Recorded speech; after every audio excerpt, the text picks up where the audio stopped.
Hello and welcome to Finance Rules.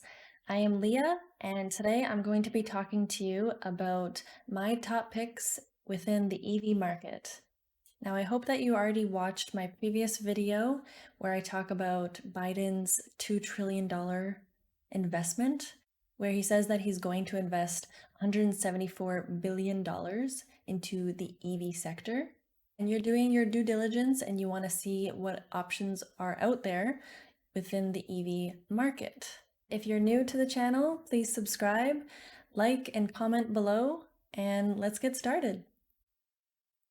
So Tesla's high was, I think here, January 26th, and since then, March 8th, it was down 36%. And from then, we already see an upward trend starting to form, which is up 17.5%. So I'm pretty sure we've hit the low, and now a clear upward path has started to form. And I think it's just going to go higher and higher from now, especially because April is the second highest growth month of the year. I think we're going to do really well this month. So my plan is to buy Tesla tomorrow morning. I also wanted to mention that on April 2nd, which is already when the market had closed, so this is new news not priced in to the stock price, Tesla deliveries smashed expectations. The stock should rise Monday, said the barons. The EV pioneer posted a healthy quarterly increase in deliveries, a number more than double 2020's first quarter total. So they're comparing 2021 Q1 to 2020 Q1, and it's more than double. Jim Cramer says that it's going to be 1,000. Kathy Woods says that it's going to be 3,000 in 2025. And by the way, their bear outlook is 1,500. ARK's bear conservative view of Tesla is that it's at least going to double. Also pushing the stock price even higher is that the fact that it's in the S&P 500. I mean, I know this is old news. It happened like December, January, but people are forgetting about this. It's in the S&P 500 and it's in the top 10 holdings. I mean, that's huge. This is one of the biggest businesses of America. Okay, so I also wanted to talk about SPAC. It is E-Lightning Motors. The high was in January and the low was March 8th, so it's down 35%. So another bargain buy. It's only $10.72. SPAC value is $10. So really, you can only be missing out on your money by 72 cents here. That's the ground floor.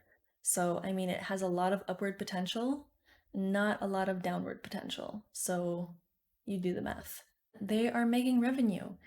40 additional zero-emission trucks are being purchased by Fluid Truck, and DHL deploys nearly 100 new vans in the US, which is amazing. Like, they're actually making money. Basically, what Lightning eMotors does, it's really interesting. They basically take an existing van or truck that already has a diesel vehicle that the company has already invested its money in their fleet. So say they have, I don't know, like 1,000 vehicles. It would be a very expensive decision to say, you know what, trash the 1,000 DHL vans that we have. Let's invest and buy 1,000 EV vans. That would be a very expensive thing for a company to do. So like DHL, they align with Lightning eMotors and they come up with a deal so that their existing DHL vans are basically gutted, taken out all the transmission and the oil and the diesel engine, and they replace it with an EV engine. It's a beautiful thing. It saves companies a lot of money because they can keep their existing vehicles, and it just converts it into EV vehicles. And they have deals with DHL now, which is really great, and IKEA is already in the works. So this company has a lot of potential because, to be honest, for companies to go from diesel to EV is very expensive for companies, especially during this time. They don't have a lot of money to spend. This is the perfect company to work with to do that baby step. It's a baby step in the right direction. They don't have to lose out and sell all their fleet or, salvage what they can and start anew on a new fleet. They can take the existing vehicles that they have and convert it. They also have charging stations, which is amazing. Buses is one of the things that Biden was talking about. So using EVs in bus fleets. Maybe Biden doesn't want a fully operational EV bus, but he's going to work with, I don't know, Lightning e-motors maybe, to implant an EV motor in the existing chassis. Another good one is Ideanomics, which, to be honest, it is a riskier choice because this company is kind of all over the place. One minute they're doing this, then they're doing that, and I don't want to get into specifics, but from the high, they're down almost half. So another bargain buy here. They are a smaller cap. Oh, by the way, I also wanted to mention this is a very small company. Because it's also a SPAC, it's very small. But Ideanomics is also pretty small cap. So Ideanomics, they facilitate the adoption of commercial EVs and supports next generation financial services and fintech products. So they're kind of like the EV fintech stock. And they are just acquiring a whole bunch of companies that make cash flow. So they have the agreement to acquire this, agreement to acquire that. They're investing in this, which is like a really cool, luxurious motorcycle company. Wave, which is a wireless charging provider. Another one I wanted to mention is Fisker, which is a California company that wishes to produce EVs. And their EV is pretty good looking. I mean, it practically looks like a Range Rover. It's sleek and elegant and really cool looking and futuristic. Sounds great. But the launch of this vehicle is expected to take place in 2022's fourth quarter. Oh. Okay, so how are they going to make money till then?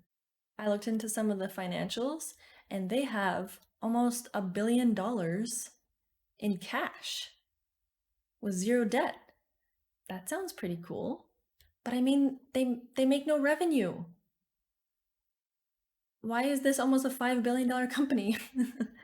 I mean, this is just like the hype of the market, I feel. People are expecting to make money in like 3 years on this stock, but Tesla is already doing it. So you may as well just invest in Tesla. Another one that's very similar is this SPAC. So the height, this is crazy. Like, look at this spike to March 8th. So 62% decline. And see, it's kind of stabilized now. It's gotten its base. This is Lucid Motors. So this is their model, the Lucid Air. It kind of looks like Tesla meets Audi meets like Dodge Charger. It's pretty nice looking, but holy moly, $70,000. That's an expensive car. Definitely cool looking. This one kind of has like an Audi feel. Almost like Lexus. 161,000. Okay, but here is my problem. Really fancy, really nice. Oh yeah, uh-huh. Keep in mind that Lucid Motors does not currently have any revenue. What? They hope that their first vehicle, Lucid Air, will be ready during the year. Well, who knows when that's going to happen. So this, along with Fisker, it's the same thing. They aren't producing any revenue yet. It's all in the hopes of. And this is a $6 billion company. For all you Canadians out there, the best Canadian EV stock is definitely, hands down, Ballard. My dad can attest to that.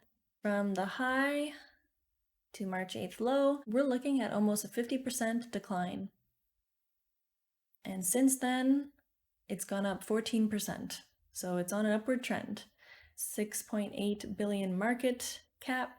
Ballard is more so a long-term play because they're not in the battery world, lithium ion, building EVs, charging stations.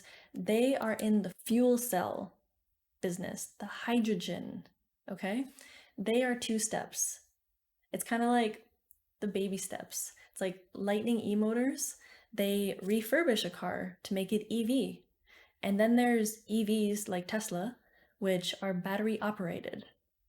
And then there's fuel cell technology, which is really expensive, but it's great in a commercial sense right now because companies and governments can afford it. So what Ballard has been doing for countless years now, like founded in 1979, and all they've been doing is basically R&D this whole time, is they've been researching and developing fuel cell technology so that they can input it into airplanes, trains, planes, cruise ships, cruise liners, ships, like the big commercial vehicles. Actually, what's really exciting about Ballard is they just did a deal with CP Rail, which is the Canadian Pacific Railroad. So they plan to deliver 6 of the 200 kilowatt fuel cell to CP Rail in 2021 as kind of like a pilot. And then in the hopes that they're going to fully use the hydrogen-powered fuel cell going forward. Ballard believes nearly any train route served by diesel trains can be served by a hydrogen fuel cell-powered train. Ballard estimates that by 2030, the total addressable market for hydrogen electric trains will be $4 billion, still far behind power components for trucks, $100 billion, buses and coaches, $14 billion, and marine transportation, $13 billion. So Ballard is starting with this fuel cell technology already, even though it's like 3 steps beyond the whole battery business. So I feel like if you can get early on with Ballard Power, it's going to be a really great investment. So 2 other notable mentions are charging stations. So I want to mention Blink Charging and ChargePoint. Let me know in the comments below if you guys would like me to do a video on those. All right, so there are my top EV stock picks. Let me know in the comments below what you guys think of these options or what you think is the breadwinner of them all. I mean, besides Tesla. I know Tesla is going to be the biggest one, but just let me know your thoughts on the other ones that I've mentioned, and let me know if you want me to do another video on the charging stations that I've mentioned. Thank you for tuning in, and I hope you have a great day. Bye!